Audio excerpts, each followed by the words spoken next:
Khwaidagi ANGKPA THOUDOK MARI 13 December 1918 gi matamda Italy gi Palermo saharda angang nupi macha ama poklamme. Angang adugi maming asi Rosalia Lombardo haina kaurumme.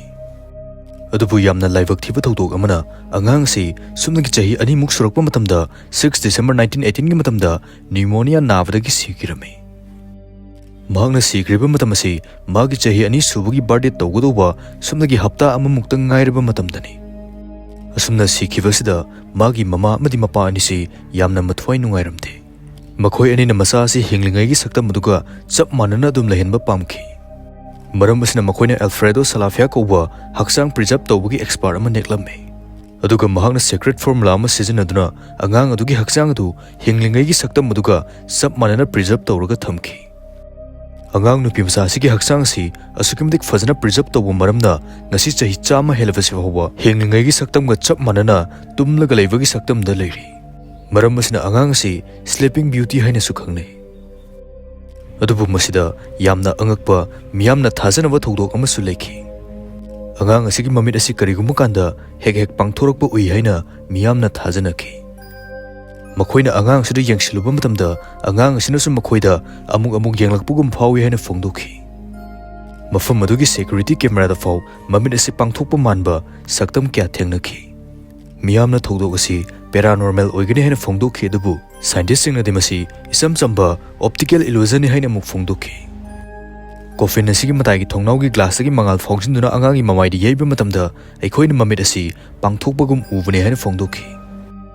Aduga angang si asing magisu mamit asi pura uisilaga leite haina phongdokhi. Maram asina aikhoini yengba matamda mamit asi pangthokpagum ubane haina phongdokhi. Ngasisu angang asigi haksang si asukimdik fazana preserve tawbuna magi organ khudimak amata tek takaidana lei haina phongdokhi.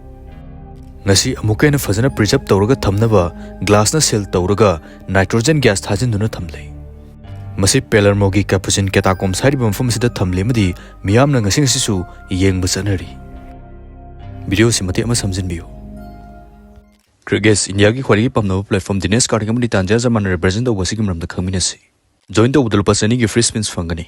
Register tawraga hafta khudingi iPhone 17 Pro Max fangbagi chance lei. Nungti gi login tawda free zilly spins fangani. Balance habusu line happy ai. Invite tawda bonus 300 amadi birthday numita lising ama gift fangani. Affiliate program da thagi 50% commission tanbi ai. Comment the piribi links de join tawbu yagani. 1986 ki matamda Christopher Thomas Knight ko bunupa ama Canada su hairamdana khangudra jungle marakta sangkhiduna mangkhirami. Chahi 13 supna kana su khangandana amadi kanaga su wari sanadana mathada jungle asida leiramki. Marksi USA ki North Point ko ba jungle maraksida radio TV amadi phone gumamada yaudana hinglamki. Aduga masida yamna ngaklibasna mahangna kaidonungda hingnabugidamak sa tanba amadi nga fawna chingba amata toramde.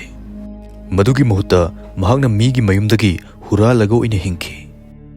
Aduga huran basisu mahakna nongputa migi mayum manungda changduna hurande. Yumgi maning natraga akoibada leiba posak khaktamuk huranki. Mahakna canned food, batteries, gas stove amadi sleeping bag kumba huranki. Sahi 13 asigi manungda mahakna huran magi thabak asi lising amamuk tawki. Adubu masida mahakna miyoi amatada asok apandi fikide. Miyamna mahaksi North Point Hermit haina khangnarakhi. Maramdi yumsingdagi pochai masa fanayam mangnakhi amadi kanana su huranba asi ubu fangkide. Adubu kona thangda 2013 da police na mahaksi fakhirame. Mahakna summer camp amagi mafamdagi sanabu huralikanda police singna fakhibane. Mahakna phongdokhibada mahaksi chahi 13 kanamtaga wari sanadana mathanta jungle asida hinglakpane haina phongdokhi. Mahakna asumna tawribagi maramasi mana kanamtada sawningba leibagi nate mahak mathanta hingba pambagini haina su phongdokhi.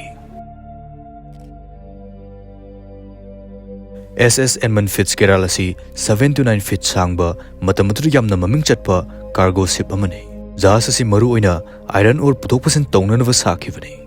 10 November 1975 ta jahaz asi Lake Superior fauraga iron ore 26,000 ton puraklaga Detroit tamna laglame. Jahaz asigi captain Ernest McSorley asisu yamna experience lerava sailor amani. Asumna makhoina hanagum karisu tawduna journey asi laglamki. Adubu khanguduna lake asida numidang matam asida nongli nuksit akan mama lakhi.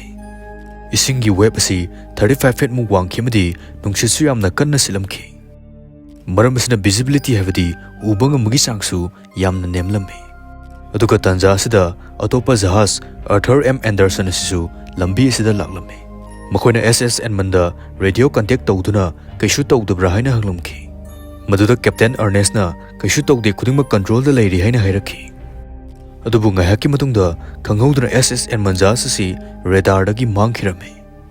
Makoina distress signal gumsu biramba mat leite. Mathangi numita search operation tawkhidubu karisu phangmude lekide. Numit kharani leiraga mafam amada jas adugi life force singadu tawruga leiramba thengnaki. Asumna mafam aduda fit chonga ga kunthra luba mafamda jas adu saruk ani thokna kairaga leiramba thengnaki. Adubu jas adu yaukhiba miyoi kun mapan adudi amatta phangkhide. Hengnasu phangkhide amadi sinasu amatta phangkhide. Masida ngakningai oribasi asuk yamna chawba jas si kamdawna signal so amata piramdana loop kribano haibasni. Makhoidagi hena pikpa mafum aduda lakiba jahasti karisu tawkhide. Masigi maramda theories kya phuthongna rakhedabu confirm oibide amata yaukide. South Korea dagi Kim Ong-yung hariba nupasi prithivida khwaidagi intelligent oiba misakni haina khangnaki. Magi IQ asi 210 muk oi haina phongdokhi. Yamna maming chetpa Albert Einstein ki IQ asi fau sumnagi 190 khaktani. Aduga Stephen Hawking gisu sumnagi 160 khaktani. Asumna Kim Ong-yung asi prithivida IQ khwaidagi wang misakni haina khangnaki. Mark si 1962 ki Mars ki taring nipan na pokhibani. Aduga yamna ngakningai oribasi mahangna sumnagi tha turuk surukpa matamda maron fazana thokhi. Mahangna sahi ama surakpada Korean alphabet amadi Chinese ki mayak sing fazana khangki. Chahi om surakpada mahak calculus problem solve toba ngamki madi mahangna English amadi German da iba page 247 gi essay lyric amasu publish tokhi. Chahi manga surakpada mahak tonga tongan ba lon manga ngang ngamki. Korean, Japanese, Chinese, German amadi English lon asi ngang ngamki. Subnagi sahi tare surakpada nasada thawak tawnanaba invitation phangki. Sahi nipan surakpa matamda mahak University of Colorado da nuclear physics tamba chatki. Adubu university adugi facility aduna Kim gi level adu yongna takpa ngamdabana mayumda oina homeschooling tawki. Kim masi pisak piklingai dagi school tamba kanthoklamlaga direct university level research oina tawduna lakhibani. Adubu mahangna sahi kun surakpa matamda masi pumlamak thadoklamlaga amuk nangna school tamduna thabak macha ama oina phangnabu honaki. Asumna South Korea da civil engineering tamduna PhD loishinki. Asumna isam chamba punsi mahing ama oina hingduna university da professor oiduna leikhi. Matam amada miyamna mahaksi prithivida khwaidagi fawba scientist oirakani haina thajaba thamnaki. Adubu mahangna madugi ona tainabuda isam chamba punsi mahing ama oina hingba pamki. Mahangna kona phongdokhibda magi angang oiringai gi punsi si yamna lonely oikhe haina phongdokhi. Magi mamanaba maru mapang singsu amatta leirakte haina phongdokhi.